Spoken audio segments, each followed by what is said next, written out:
Bien, hermanos, les voy a pedir que me ayuden a buscar en sus Biblias, en el libro del Evangelio según San Juan, capítulo 1. Evangelio según San Juan, capítulo 1, versículo 35 al 42. Juan, capítulo 1, versículos 35 al 42. Regularmente cuando me toca dar algún estudio a un nuevo creyente, a una persona que está llegando a la palabra, yo casi siempre recomiendo el Evangelio de Juan. El Evangelio de Juan, Marcos capítulo 1, versículo 35 al 42.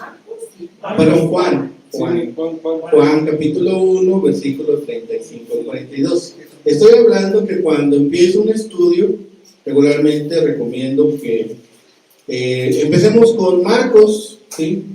Es un evangelio muy sencillo en su vocabulario, muy sencillo en sus imágenes, en cuanto a lo que nos proporciona. Y en el caso de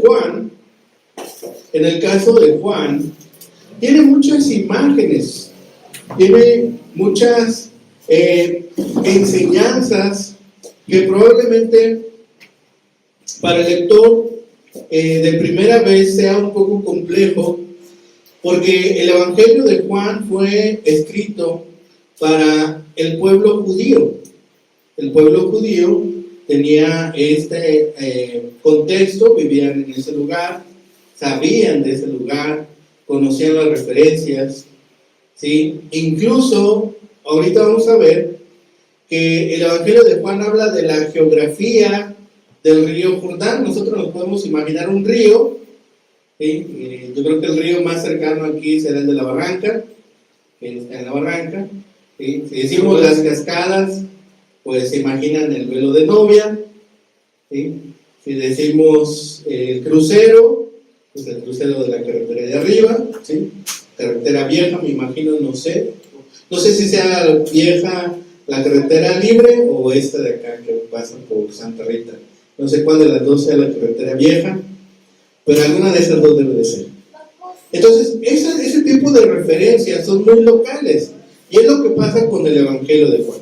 Vamos a leer el Evangelio de Juan, capítulo 1, versículo 35 al 42. Vamos a dejar pendiente 43 al final, que en la siguiente oportunidad vamos a hablar de la escalera de la salvación. Es una clase que tengo ya muy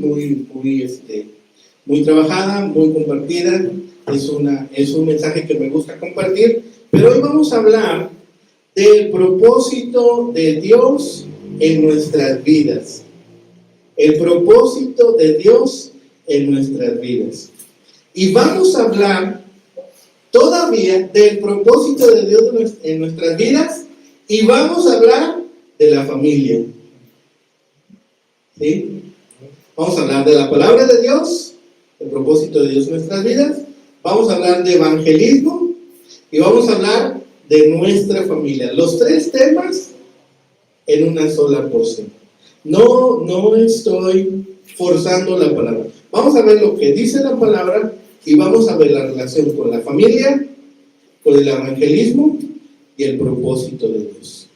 Vamos a buscar entonces este pasaje, vamos a leer juntos, dice la palabra de Dios, versículo 35 al 42. Leemos juntos los que podamos hacerlo en la versión Reina Valera 60. Dice la palabra: el siguiente día, otra vez, estaba Juan y 2 de sus discípulos, y mirando a Jesús que andaba por ahí, dijo: he aquí el Cordero de Dios. Le oyeron hablar los 2 discípulos y siguieron a Jesús. Y volviéndose Jesús y viendo que le seguían, les dijo: ¿qué buscáis? Ellos le dijeron: Rabí, que traducido es maestro, ¿dónde moras? Les dijo: venid y ven. Fueron y vieron dónde moraba y se quedaron con él aquel día, porque era como la hora 10. Andrés, hermano de Simón Pedro, era uno de los 2 que habían oído a Juan y habían seguido a Jesús, este halló primero a su hermano Simón y le dijo: hemos hallado al Mesías, que traducido es el Cristo. Y le trajo a Jesús, y mirándolo Jesús le dijo: tú eres Simón, hijo de Jonás, tú serás llamado Cefas, que quiere decir Pedro. Bien, el propósito de Dios en nuestras vidas. El que da testimonio aquí es Juan el Bautista. Empieza ahí, el versículo 35 dice: el siguiente día otra vez estaba Juan y dos de sus discípulos. Recordemos que Juan el Bautista estaba predicando para el arrepentimiento del perdón de los pecados, y él había dicho: he aquí el Cordero de Dios que quita el pecado del mundo. Esa es la primera vez que se los dice, y aquí se los vuelve a decir. Dice: y mirando a Jesús que andaba por ahí, dijo: he aquí el Cordero de Dios. Para que viene la primera referencia geográfica que no entenderíamos porque no somos del pueblo judío. ¿Dónde predicaba Juan el Bautista? ¿Dónde? Estaba bautizando en un lugar, en el río Jordán. Y el río Jordán estaba ¿en dónde? En el pueblo de Israel, en la nación de Israel, pero ¿en qué lugar? Empieza con D y termina con desierto. En el desierto. Muy bien, hermana Sarita. Entonces, imagínense.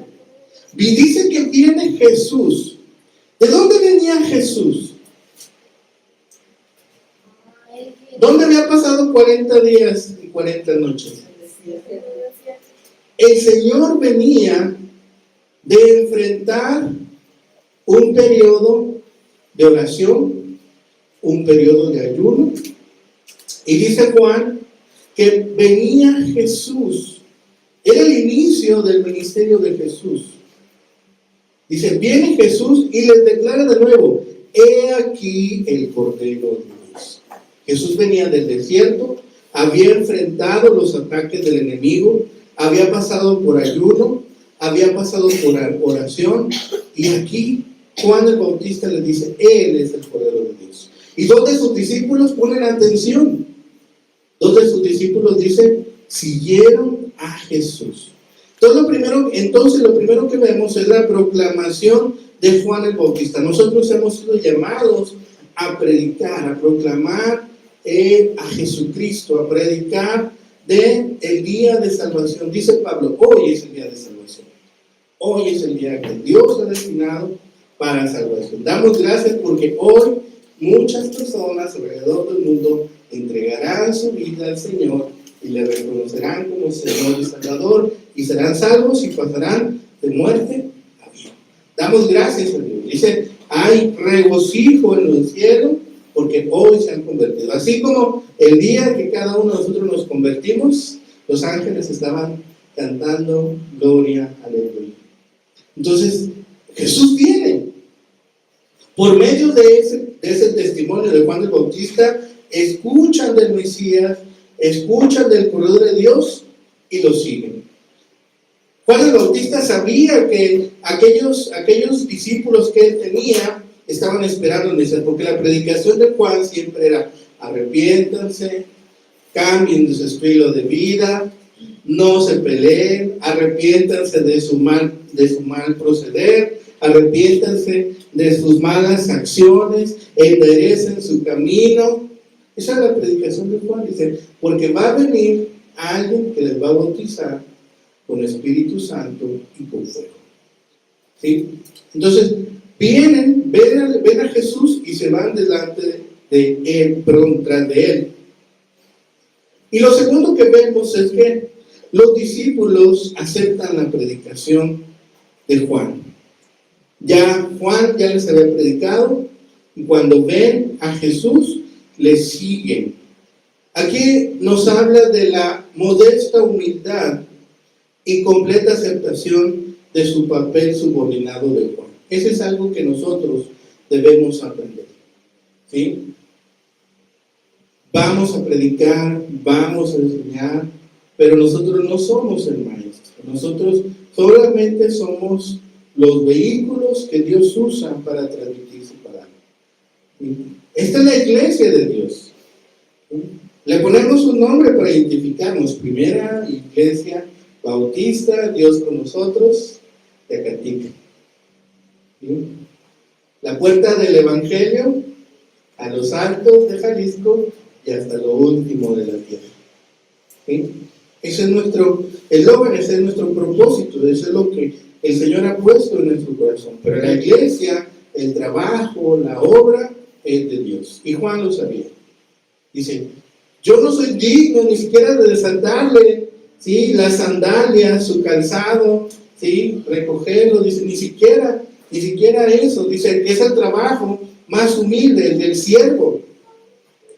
Habíamos hablado que los discípulos podían ayudar en cualquier cosa al maestro, dice, menos desatarle las sandalias, porque ese trabajo es para los siervos, para el esclavo. Y Juan dice, yo ni siquiera me considero digno. Dice, soy menos que un esclavo. Y de ese hombre declara Jesús, no ha habido hombre que haya nacido de matriz más grande que Juan el Bautista. Dice, yo doy testimonio que no ha habido un hombre más grande que Juan. Entonces, es recompensada esa humildad y ese papel que Juan el Bautista está consciente. Lo segundo es la respuesta de los discípulos. Hemos sido llamados a predicar, hemos sido llamados a ser sus discípulos. Pero viene algo muy interesante, y esto siempre nos va a pasar cuando estamos predicando. Estamos muy emocionados, terminamos el discipulado, queremos compartirle a todo el mundo.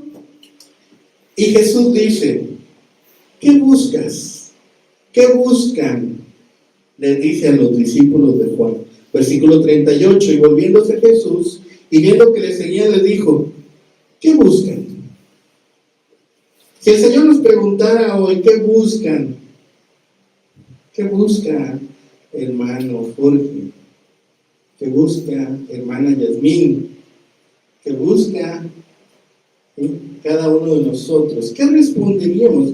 Es sorprendente esta pregunta. Lo hizo para su beneficio, ya que él en su pleno conocimiento sabía lo que estos dos discípulos querían. Sabía que estos discípulos de Juan estaban convencidos de su pecado. ¿Por qué? Porque habían escuchado el mensaje de Juan, habían sido sensibles y estaban poniendo todo de su parte para cambiar su forma de vida, para cambiar sus actitudes, para cambiar sus pensamientos. Es lo mismo que hacemos nosotros todos los días. Luchamos con esta carne. Pablo llegó a decir, lo que quiero hacer no hago, y lo que no quiero hacer eso hago. Que traducido es, luchamos con la carne. ¿Sí? Un pensamiento, y ya mi pensamiento es tan rápido que ya lo pensé. ¿Sí? Ya maltraté a alguien, ya ofendí a alguien, ya tuve un pensamiento que no es agradable a Dios. ¿Sí? Me hace una grosería y ya por dentro digo, híjole, que se lo lleve la chinche y no lo regrese. ¿Sí? Entonces es algo que ya pensé, es algo que ya hice. Pero estos discípulos de Juan estaban luchando con eso, estaban convencidos de su pecado, y estaban buscando el perdón, y estaban buscando la justicia que el Mesías traería, porque Juan dijo, el Cordero de Dios que quita el pecado del mundo. Ya, dice, Él les va a quitar el pecado del mundo. Porque hasta ese momento un judío entendía que cuando fallaba, tenía que llevar una ofrenda al templo para que su ofensa fuera perdonada. Era una ofensa pequeña, podía llevar 2 tortas de harina, ¿sí?, cocinadas en las brasas. Era más grande la ofensa, tenía que llevar 2 tórtolas, si era pobre. Pero si no, tenía que llevar un cordero, o tenía que llevar una vaca, un becerro, o 2 becerros. Entonces era mucho lo que Juan les predicaba al decirle, era mucho lo que trataba de decirles cuando les decía, el Cordero de Dios que quita el pecado. ¿Sí? Nosotros hemos llegado delante del trono de justicia de Cristo y ha dicho, el pecado que tienes ya no está sobre ti. Ya no hay acusación sobre ti. Ya no hay ninguna acusación que te permita a ti ser señalado como pecador. Seguimos en esta tierra, seguimos luchando, pero ya no está sobre nosotros ese castigo. Dice el versículo 37 que uno de los posibles discípulos era Andrés, porque después lo vuelve a retomar en el versículo 40, dice, Andrés, hermano de Simón Pedro, era uno de los dos que habían oído Juan y habían seguido a Jesús. Sabemos que era Andrés, uno de ellos. Del otro no sabemos, pero él siguió al maestro. Y entonces ellos siguieron a Jesús, caminaron tras él, le escucharon, convivieron con él, reconocieron quién era, porque dice, hemos encontrado, después le dice, hemos encontrado al Mesías, versículo 41. Después de que estuvieron platicando con él, después de que se quedaron con él, quedaron completamente convencidos de lo que Juan les había dicho. Los dos discípulos siguieron a Jesús. No implica que se quedaron inmediatamente como discípulos, pero sí le siguieron, le escucharon y más tarde vamos a ver cómo dan testimonio. Mantienen un equilibrio entre dependencia e independencia. Jesús no los toma inmediatamente como discípulos. Les permite que vayan con él, les permite escuchar, les permite estar con él. Así a veces nos va a pasar muchas veces. Estamos predicando, escucha a la persona, emocionada viene, escucha, toma discipulado, empieza a predicar y de repente ya no lo volvemos a ver. ¿Qué pasó? Estaba muy animado, compartía, escuchaba, estaba emocionado, ¿sí? Estaba en las actividades, ¿sí? Apoyaba en la obra y de repente ya no lo vimos, ¿sí? No todos van a llegar a discípulos, algunos van a escuchar, pero no todos van a llegar a ese instante.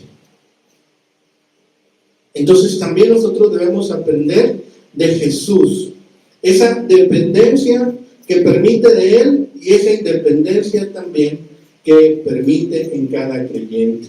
Nosotros somos los encargados de enseñar, que dice la Gran Comisión, vayan y enseñen todas las cosas, dice que guarden lo que yo les he enseñado. ¿Sí? No dice lo que tú creas que es bueno, ¿sí? O lo que tú consideres, no, todas las cosas que yo te he enseñado es lo que tú debes enseñarle. Todos debemos animar a los que nos han sido confiados a mantener sus ojos en Cristo. ¿Por qué? Porque a lo mejor alguien va a fallar, ¿sí? Alguien va a decir algo, alguien va a actuar de alguna forma que no va a ser tan buena, que no va a ser de testimonio, que no va a ser edificante. Entonces debemos tener también la madurez para decirle, posiblemente aquel hermano, aquella persona falló, se equivocó, pero lo importante es mantener nuestros ojos en Cristo. Y eso nos habla de un segundo punto, la cercanía que nosotros debemos tener a Jesús. Dice el versículo 38 y 39. Dice, después les dijo, ¿qué buscáis? Ellos dijeron, Rabí, que traducido es maestro, ¿dónde moras? El Señor les hace una pregunta, pero ellos evaden la pregunta. Les dice, ¿qué quieren? ¿Qué buscan? Y ellos dicen, ¿dónde vives? ¿Dónde estás viviendo? ¿Sí? Es un poco difícil entender esta parte, pero ¿qué es lo que pasaba con ellos? Era la motivación para servir a Jesús o seguir a Jesús la que se estaba poniendo a prueba de estos dos hombres. Y esto nos ayuda a pensar si buscamos nuestra gloria o la gloria de Dios. Que seamos glorificados nosotros o que se ha glorificado el nombre de nuestro Dios. ¿Qué estamos buscando al seguir a Jesús? Hay promesas, muchas promesas. Y yo podría decir, ¿qué estamos buscando? Una esposa, un esposo, un mejor trabajo, ¿sí? La ayuda para criar a sus hijos, para llevarlos a la universidad, más amigos, mejor personalidad, salir de deudas. Y luego muchas iglesias hacen el énfasis en eso, ¿sí? Pero todas esas promesas de Dios están envueltas en una sola persona, la persona de Cristo. Sí es cierto, hay promesas de bendición, hay promesas de prosperidad, pero eso no es el énfasis. Eso no es la meta final. La meta final es que conozcan a Cristo. Dice, pon los ojos en Cristo, dice un canto por ahí. Y la palabra de Dios dice, procura primero las cosas de Dios y lo demás vendrá por añadidura. ¿Sí? Es cierto, podemos llegar con un problema, con una necesidad de sanidad, a lo mejor de adicciones, de conflictos en mi familia, ¿sí? Problemas económicos. Puedo llegar por eso a escuchar de la palabra porque tengo una necesidad, pero no es la necesidad más imperiosa. La necesidad más imperiosa es que conozcan a Cristo. Sí es cierto, cuando hay hambre, difícilmente entra la palabra. Si está dentro de mis posibilidades, y si no estuviera dentro de mis posibilidades, decirle a esa persona, mira, vamos a estudiar de la palabra, vamos a orar y después vamos a hacer algo. Vamos a buscar el apoyo de alguien, vamos a buscar la respuesta a esa necesidad que tienes. Pero vamos a orarle a Dios. ¿Qué te parece? Primero vamos a rogar al Padre, que es el dueño de todos los tesoros, que es el dueño del universo, ¿sí? Que es el dueño de todas las cosas, incluso de la vida. ¿Sí? Y eso es lo más importante. Todas las promesas están envueltas en la persona de Cristo. Así que la pregunta es, ¿qué buscan? Y ellos se evaden un poquito. Dicen, ¿dónde vives? ¿Dónde estás? ¿Dónde te estás quedando? Queremos ir contigo. Sí, está bien. Pero la respuesta a la pregunta, ¿qué estás buscando? El Mesías confronta a aquellos que hacen cualquier demostración de comenzar a seguirlo y les exige que articulen realmente lo que quieren en la vida. Es algo que hace con cada uno de nosotros. A lo mejor tienes 5, 10, 15, 20, 30 años escuchando de la palabra, pero nunca te habías detenido a escuchar esta pregunta: ¿qué es lo que buscas de Dios? Dice, porque las cosas terrenales, dice, lo que hay en este mundo son cosas pasajeras. No pongas las cosas en el mundo, dice, pon las cosas, tu corazón en las cosas del cielo. Dice, haz tesoros en el cielo, donde ni el hollín ni nada corrompe esos tesoros. Nada puede corromper esos tesoros que hacemos en el cielo. Lo que aquí busca Jesús es un compromiso, no solamente una experiencia. Si es cierto, algunos pueden llegar por curiosidad a Cristo, el interés espiritual ocasional no va a ser suficiente. ¿Por qué? Porque va a quedar satisfecha su necesidad, va a quedar satisfecha aquella cosa que les hacía falta. Van a decir, ya obtuve lo que quería, adiós. Ya estoy bien, ya estoy sano. Me han pasado algunas veces que a veces algunos enfermos oramos por ellos. Digo, ¿qué tal si oramos por tu salud? Le pedimos a Dios por tu salud. Y salen del hospital. Oye, te estoy llamando. Ay, no, es que ando ocupado. Entonces tampoco nos sintamos mal cuando pase eso. ¿Sí? Más bien veamos si nos apresuramos a mostrarles a Cristo. Dice, sea que viva o sea que muera, dice Pablo, para mí el vivir es Cristo. ¿Sí? Que estemos preocupados por predicar el Evangelio, porque a veces predicamos un Evangelio bien chiquito, hermanos. Me incluyo. ¿sí? A veces predico un evangelio bien chiquito y digo, híjole, Señor, creo que me faltó decirle que entregara su vida a Cristo. O a veces veo enfermos y les predico y no oramos por su enfermedad, oramos por cualquier otra cosa, pero no oramos por su salud. Digo, Señor, se me olvidó orar por su salud, pero ahorita que me acordé voy a orar por su salud. ¿Sí? Entonces, sí oramos por su necesidad, sí oramos por lo que él necesita, pero también por su salvación. Aquí Jesús nos llama a eso. Y de un compromiso, no es un experimento. Debemos seguir a Dios por las razones correctas y debemos considerar que aquellos que lo sigan por las razones correctas. Porque no vamos a decir, no, pues te vas a ganar 1 millón, no te vas a tener 5 carros o 5 casas. No lo sabemos, el Señor te lo puede proveer, ¿sí? El Señor te lo puede dar. Pero lo más importante es por qué razón vienes a Cristo. Por eso la pregunta, versículo 39 le dijo, venid y ved. Sabemos por Marcos que dice, los demás tienen, dice, donde una cama, donde recostar su cabeza, dice, pero el Hijo del Hombre no tiene ni siquiera donde recostar su cabeza. Debe haber sido sorprendente.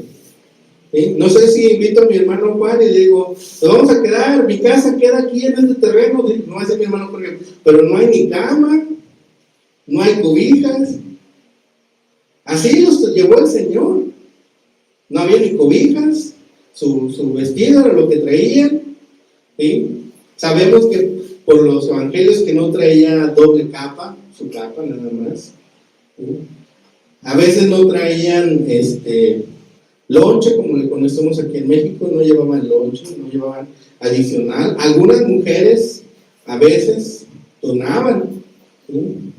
Donaban para la comida del Señor. Después Judas estuvo de tesorero, ¿sí? Pero sabemos que Judas metía la mano a la tesorería. Entonces, si había 20 pesos, de repente nada más aparecían 10. ¿Sí? Imagínense. Pero en aquel momento todavía no estaban ni Juan ni las mujeres. Acababa de regresar del desierto y a donde lo llevan, ahí se quedan con él. ¿Sí? Entonces vemos que fue una invitación que Andrés espera. Andrés y posiblemente Juan, el discípulo que escribe esta carta, los invita a venir y obtener una visión de la mente y el propósito de Dios. No les importó que era un lugar incómodo, no les importó que no había cama, no les importó que no había cobija. ¿Sí? A lo mejor ni cena hubo, porque el Señor venía del desierto. ¿Sí? Pero era suficiente la palabra y la presencia de Jesús para quedar plenamente convencidos de que Él era el Cordero de Dios. Vinieron a Jesús, comprendieron que era lo que estaban buscando, comprendieron que Él era la respuesta a todas las preguntas que ellos tenían. Finalmente, versículo 40 y 42, hemos leído que Andrés aceptó el testimonio de Juan el Bautista. ¿Sí? A veces nuestro trabajo, hermanos, va a ser poner en contacto a las personas con la palabra de Dios. ¿Sí? Tengo un testimonio de un joven. Dejé un volante. Ese día no sé cuántos volantes dejé. Yo creo que traería como unos 100. Pero dejé un volante en el camión. Y no creo que se lo haya dado yo a él en la mano, sino que alguien lo aventó, lo tiró en el camión. Y ahí él llegó, lo tomó, lo leyó, y el siguiente domingo estaba en la iglesia. ¿Cómo lo sé? Porque le ponía yo mi número y mi nombre. Le digo, si quieres platicar más, búscame a mi teléfono o a esta dirección en esos horarios. Y llegó al siguiente domingo un joven y ya no ha dejado de congregarse. Tiene más de 12 años congregándose. ¿Sí? Por un volante. ¿Cuánto me costó el volante? No sé, no me acuerdo, pero era un paquetito, nos daban paquetitos como de 100 volantes, no sé, creo que por 20 pesos, algo así. ¿Sí? Y un solo volante, hace 12 años, ganó ese juego. Digo, Señor, yo ni siquiera me acuerdo de cuánto me contaron los volantes, pero tú sí sabías. Tú sí tenías preparado un encuentro personal con aquel joven. Y desde ahí, desde hace 12 años, se ha mantenido en el evangelio. Entonces, esa a veces va a ser solamente nuestro trabajo. ¿Qué hace Andrés? Extraordinario. Dice, Andrés encuentra a su hermano Simón Pedro. Aquí vamos a conocer a un Simón Pedro. El evangelio nos dice que ya cuando conoce a Jesús, ya cuando anda con Jesús, es peleonero, es rezongón, es retobón, ¿sí?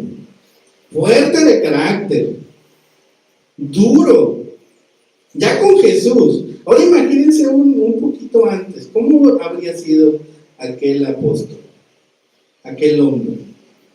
Aquí todavía se le llama Simón Pedro. ¿Cómo habrá sido ese joven? Bueno, a lo mejor no tan joven, ya dice que ya era de los más adultos, o el más adulto de todos. Pero a lo mejor conociendo un varón adulto, recio. Era el encargado de su padre de cuidar los negocios. ¿Sí? Nuestra hermana es comerciante. Sabe que a veces hay que pelearse con el proveedor, pelearse con el cliente y andar batallando con los trabajadores. No va a dejar negar la hermana, no va a negar ninguno de esos puntos. ¿Sí? A veces hay que trabajarle mucho a mi cliente para decirle, mire, este es el producto, está en buenas condiciones, llévelo. ¿Sí? Andar batallando con el empleado. ¿Sí? Nuestra hermana Reina también es comerciante. ¿Le batalla con el empleado, hermana, o no? Ya ahí vi que dice, se solicita, no sé qué. ¿Sí? Se solicita, y al otro mes se solicita, y a las 2 semanas se vuelve a solicitar. ¿Por qué? Porque es muy complicado. Entonces Pedro debe haber tenido un carácter recio, no solamente por su personalidad, sino también por su trabajo. Y llega Andrés y le dice, ¿qué le dice? Fíjense qué extraordinario. Versículo 41. Hemos hallado al Mesías, que traducido es el Cristo, y le trajo a Jesús. Fue el trabajo de Andrés. Eso fue lo que hizo Andrés. Con todo el amor de Andrés, con el aprecio por su hermano, lo trajo. ¿Sí? ¿Cuántas veces habrán regañado Pedro o Andrés por un trabajo ahí más o menos? No lo sabemos, pero yo creo que varias. Conociendo al apóstol, posiblemente varias. Entonces, no podemos considerarnos más que sirvientes. Un creyente es un misionero en su hogar. Un creyente es un misionero en su familia. Es un misionero a sus hijos. Es un misionero a sus empleados. Es un misionero a sus vecinos. Es un misionero a sus amigos enviado por Dios. ¿Sí? Entonces a veces me dicen, es que no tengo a quién predicarle. ¿Tiene empleados? Predíquele a ellos. ¿Tiene clientes? Predíquele a ellos. ¿Tiene familia? Predíquele a ellos. ¿Tiene esposa? Predíquele doblemente. ¿Tiene hijos? Predíquele también. ¿Sí? ¿Tiene padres? Predíqueles también. ¿Sí? Ese es nuestro ministerio. Son los que Dios nos ha permitido para predicarles. La salvación en el hogar es una realidad muy preciosa. ¿Sí? Dios usa a cada uno de nosotros para traer el resto hacia sí. Si Dios no usa a Andrés, posiblemente Pedro no hubiera llegado al Evangelio. ¿Cuántas veces le ha de haber dicho a Andrés, ven, por favor, necesito que escuches a este hombre, necesito que escuches al Mesías, aquel que hemos escuchado desde niño está aquí? ¿De cuántas formas le habrá dicho Andrés? No lo dice la palabra, pero yo creo que de muchas. Y Pedro, ya, por favor, voy a ir, ¿sí? Voy a ir a escuchar a este hombre sin saber que ese encuentro con Jesús le iba a cambiar la vida. Porque inmediatamente cuando llega, dice, y mirándole a Jesús dijo, tú eres Simón, hijo de Jonás, tú serás llamado Cefas. Cambia incluso su nombre, cambia la forma de su carácter. El corazón de Pedro lo podría ver Jesús y él sabe en qué se convertiría. Al cambiar el nombre, era una demostración del propósito divino en la vida de Pedro y en la vida de cada uno de nosotros, que lo que desea es convertirnos en una nueva persona. Un cambio real de conducta, de carácter y de propósito en la vida. Dice, tú eres Simón, pero ahora serás llamado Cefas, un pedazo de roca viviente. Esto era una señal de lo que Pedro llegaría a ser. Ahora, dijimos que hablaríamos de evangelismo, de familia y del propósito de Dios. El propósito de Dios es que nosotros seamos un testimonio, ¿sí? Un testimonio real. Ahora, para hacer un testimonio real, vamos a tener que hacer una lista larga. Son 8 cosas. Primero, la seguridad en quien hemos creído. La seguridad en quien confiamos. La seguridad de la obra de Dios. Si aún no somos salvos, necesitamos estar seguros de nuestra salvación, ¿sí? Para que nuestro testimonio sea eficaz. Segundo, reconocer que somos pecadores, porque si aquel que dice yo no tengo pecado, se hace mentiroso, porque dice no está aceptando su culpa. Entonces, reconocer que somos pecadores, que mientras estemos en esta tierra, la carne nos va a seguir creando conflicto. Ya cuando estemos con el Señor, dice, ya no habrá dolor, ya no habrá pena, ya no habrá nada de eso, pero mientras estemos aquí, estaremos en eso. Tercero, tenemos que estar rendidos a Dios, depender de Él, depender de su voluntad. Si algo le estamos pidiendo, reconocer que si es su voluntad, nos lo va a permitir. Si es su voluntad, el día de mañana despertaremos. Si es su voluntad, haremos tal cosa el día de mañana o cualquier proyecto que tengamos. Cuarto, tiempo con Jesús. Es indispensable pasar tiempo con Jesús, ser instruidos por Él, ser alimentados por Él, ser llevados de su mano en toda la instrucción. Entonces debemos pasar tiempo con Jesús. Debemos estar estudiando, quinto, la palabra. Debemos estar conociendo la palabra, estar cimentando nuestra vida en las grandes verdades de las Escrituras, ¿sí? Todos los temas, hermanos, todos los temas están en la Biblia y todos los principios para resolver todos los conflictos que podemos encontrar en esta vida están en la Biblia. Todos los principios, hermanos, todo lo podemos responder con la Biblia, todas las cosas. Entonces debemos tener conocimiento de la palabra. Dice, le escribe Pablo a Timoteo, dice, toda la Escritura es buena, ¿para qué? ¿Qué le escribe Pablo a Timoteo? ¿Primera Timoteo o segunda? No, primera Timoteo. Toda la palabra de Dios es buena para enseñar, para corregir, ya se lo sabe mi hermana, instruir en justicia, toda la palabra, ¿sí? Toda. Entonces, por eso debemos de estar conociendo, debemos ser también, sexto, debemos ser plantados, debemos tener un cimiento firme, ese cimiento debe ser Cristo. Toda nuestra vida, toda nuestra existencia, la debemos nosotros sustentar en Cristo. Porque a veces le andamos pidiendo a alguien más que no es Dios, ¿sí? A veces le estamos rogando a alguien más que no es Dios. Séptimo, trabajar duro, hermano. Trabajar duro, ¿sí? Porque a veces nos toca tierra blandita, ¿sí? Le digo, como este joven, que yo ni siquiera hice otra cosa más que llevar un volante. Eso fue todo lo que hice aquella ocasión.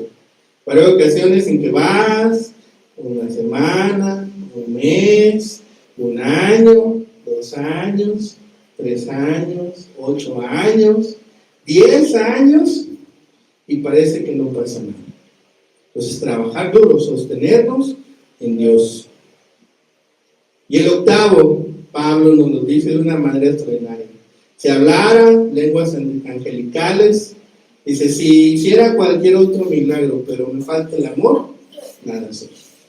Dice, soy como un platillo de metal que hace un sonido ahí, pues no edifica, no sirve de nada. Si me falta amor, entonces no estoy haciendo mi trabajo de la mejor forma.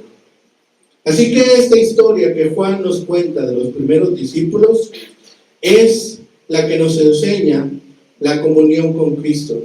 Es la que nos enseña la forma de evangelizar a nuestros seres queridos. Es la forma adecuada para seguir a Cristo y hacer todas las cosas. Nos invita a venir a Él sin demora y nos invita a ser firmes y constantes como Pedro. Una piedra sólida y firme que por su gracia se sostiene. ¿Nos hace falta algo? Vengamos y veamos. Y dice Jesús, dice nuestro Padre, y si no abundan las bendiciones en esto, dice, abriré los cielos y derramaré bendiciones sobre ustedes. Si no, cumplo lo que he dicho. Así que promesas tenemos, y sobre todo tenemos una promesa de un Dios que siempre cumple su palabra. Oremos. Bendito Padre Celestial, Señor, gracias por este tiempo. Gracias porque en tu misericordia y en tu amor, Señor, nos permites ser sostenidos, ser animados y sobre todo, Señor, seguir firmes en esta tarea que nos has encomendado. Te pedimos por el camino que nos queda adelante, Señor, por la obra que has dado a nuestras manos para que valientemente la enfrentemos tomados de ti. Señor, sé con nosotros, sé con nuestras familias, con aquellos que compartimos, con aquellos que estamos discipulando, Señor. Confirma sus corazones y al mismo tiempo también el nuestro. Gracias te damos de todo ello, bendito Salvador, en los méritos de Cristo Jesús. Amén. Que el Señor les bendiga, hermanos. Sería la obra de Dios, hermano. Con un cantito más.